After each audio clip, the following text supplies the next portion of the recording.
the research topic, which were linear NC4NH plus collision with helium and hydrogen at interstellar temperatures. Before that, I would like to thank the Professor Sauman and Krishna and Professor Subbu sir for the invitation for this DFT workshop in the special session honoring my supervisor, Professor Sanjay, on his 60th birthday.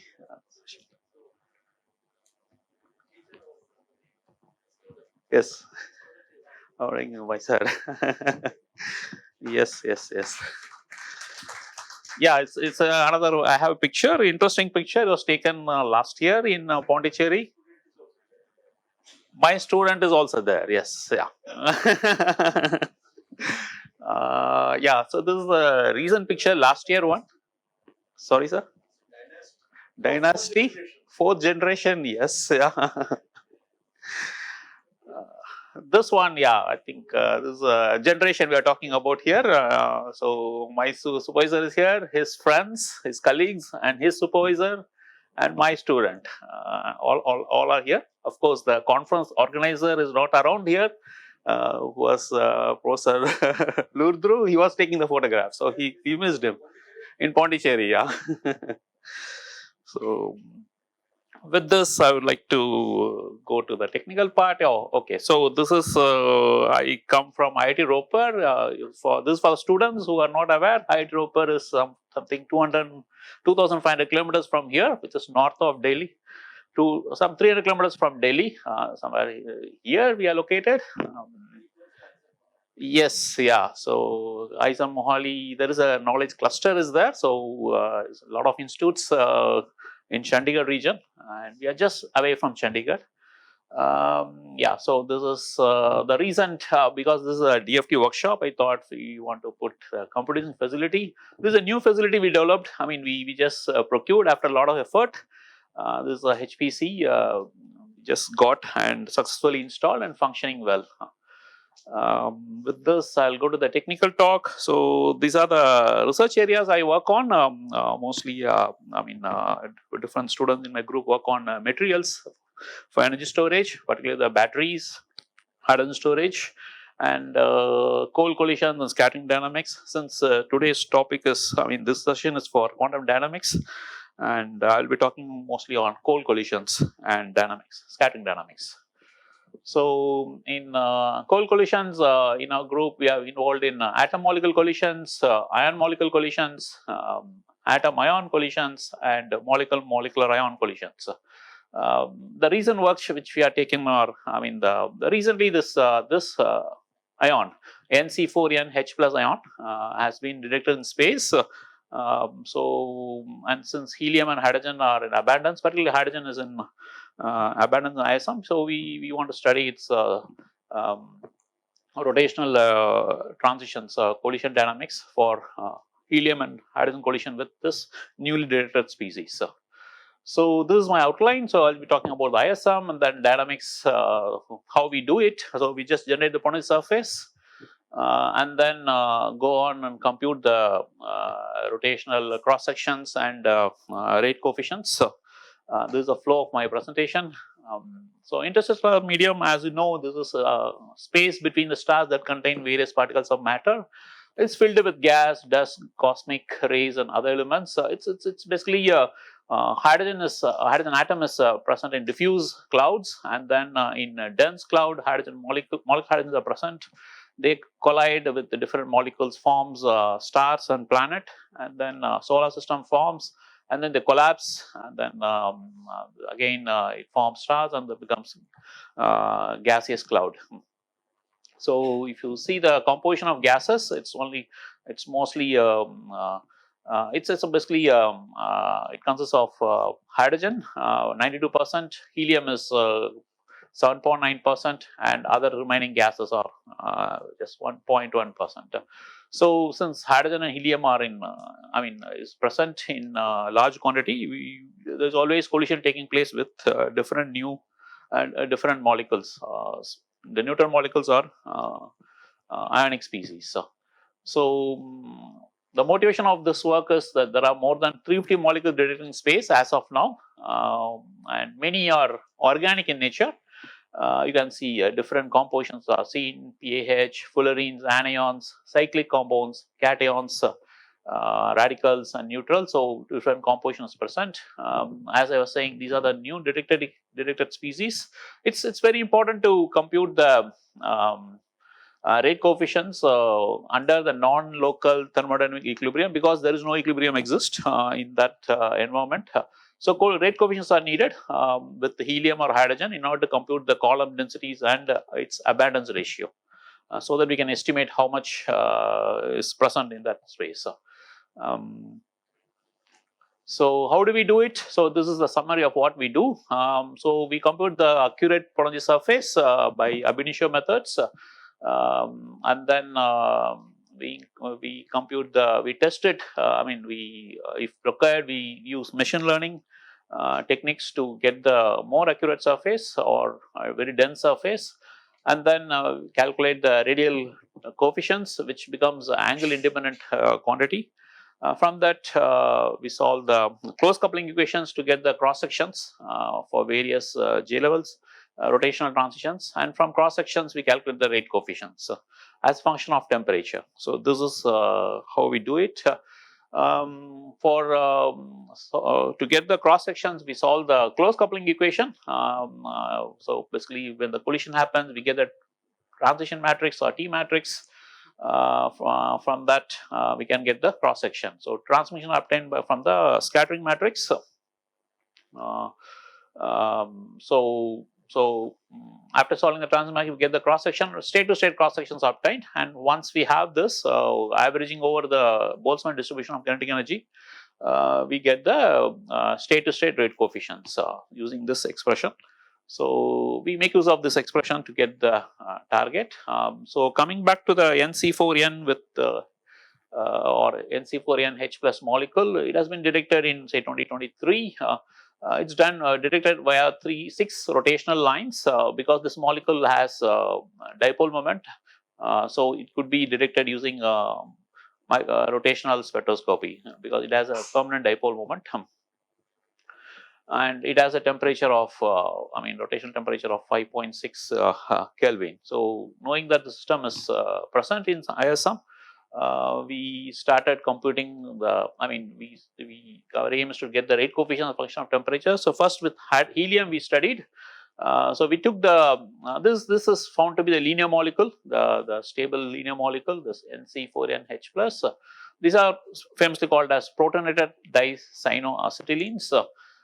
Its parent, earlier compound NC2NH plus is also known. So this is the next version, whereas NC3NH plus is not found. So only even carbon systems are found. So we took this coordinate where R is the distance between the helium atom and the center of mass of this species, and angle is the between helium and this center of mass of this. And we kept the molecule as a rigid rotor. Okay, so all the smaller r distance are kept at optimized structure. We use the close coupling couple cluster single and double excitation with the triple perturbation followed by F12B method is used, and we got the surface which is shown here in this. We just because we are studying only the ground. The rotational transition, so we concentrate only on the ground surface. So this is the potential surface which we calculated for the system, helium collision with this ionic species, the variation of caps r and the angle theta, and its corresponding contour is shown here. You can see that the well depth is around r equal to 6 and theta equal to 0 degrees, basically somewhere here. Okay, so and it has a well depth of around 239.2 wave numbers. So after getting the surface and fitting it, we converted the surface into radial terms, which becomes angle independent quantity, which needed in the as an input for the close coupling calculations. So after calculating these radial terms, we went ahead and computed the cross sections by solving the close coupling equations, and these are state to state calculations. This is for delta G equal to n transitions. Basically, n is a natural number, and this is for delta J equal to 2 transitions. I mean, even transitions are shown here. So what we see is there are a lot of resonances present up to 10 centimeter inverse in these systems. Beyond that, it just vanishes. These resonances are generally fresh batch type. So once we have this, we computed the rate coefficients. Corresponding rate coefficient has been computed. And what we found is delta J equal to 2 transitions are found to be dominant over the delta J equal to 1, at least in this system. So this is again, this is a de-excitation cross section for the set system. Again, we calculated the cross sections followed by rate coefficients, and this is rate coefficient as function of J values, basically run from J equal to, I mean, this is a de-excitation J cross sections. Rates from J equal to higher to the J prime equal to 0 state at different temperatures. What you can see is it's not always linear, but there are some states are some transitions are found to be prominent compared to others. So there is a odd propensity is observed below 10, delta G equal to 10, whereas even propensity is preferred beyond 10. This is what we observed in this system in the helium collision. Next is the hydrogen collision with this newly returned species NC4NH plus. Here the number of internal coordinates involved increases. You can see that R is a distance between the hydrogen molecule and the linear NC4NH plus system. And this molecule can rotate, which has a orientation, I mean the angle as θ1, and hydrogen can rotate, that is marked as θ2, and the angle between the two can also vary. The diagonal angle between the hydrogen molecule and this linear species also can vary. So that is defined by the diagonal angle phi. So there are at least 4 parameters to be varied in order to get the Ponzi surface, because first step in this all these processes getting the surface accurate surface. So we used MolPro code and used the standard gold standard level of theory, that is CCSDT with F12B system with triple augmented CCPV-TZ basis, which is found to be very good working with F12B method.